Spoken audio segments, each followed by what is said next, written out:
As a பிலீவராக வாழ்க்கையில் பல நேரங்கள் நம்ம சத்தியத்தை பேசாதனால த ஸ்பிரிட் ஆஃப் டார்க்னஸ் அவனுடைய பொய்களை அதிகமாக பேச ஆரம்பிச்சிடுறான்.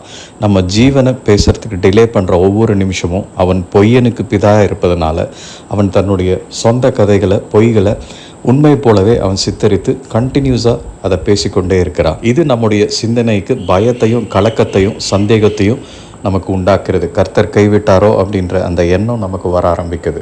அந்த பெலிஸ்தியனான கோலியாத்தை பார்த்து எல்லாரும் பேச வேண்டியது இயேசுவின் நாமத்தில் நீ தோற்று போவாய்ன்னு, இயேசுவின் நாமத்தில் உன் மீது ஜெயம் எடுக்கணும் அப்படிங்கிறத இவங்க ஜீவன் பேச வேண்டும். இவங்க பேச மறுத்ததுனால கோலியாத் எல்லாரையும் நான் கொன்று விடுவேன் என்று அவன் அறிக்கை பண்ண ஆரம்பிச்சிட்டான். அதை இவர்கள் விசுவாசித்ததுனால இந்த என்டையர் நேஷனும் அழிந்து போவதற்கு தயாராகிவிட்டாங்க. அந்த பயத்தின் நிமித்தமாக கொஞ்சம் கொஞ்சமாக அவங்க அந்த எதிரின் சத்தத்துக்கு அடாப்ட் ஆகி நிச்சயமாக நம்ம தோற்றுருவோம் அப்படின்னு முடிவு பண்ணிட்டாங்க. ஆனால் தேவனை பார்த்த தாவீதோ இயேசுவின் வல்லமை நிறைந்தவனாய் கூழாங்கற்களை கொண்டு அவனை அடித்து ஜெயம் எடுத்தான்.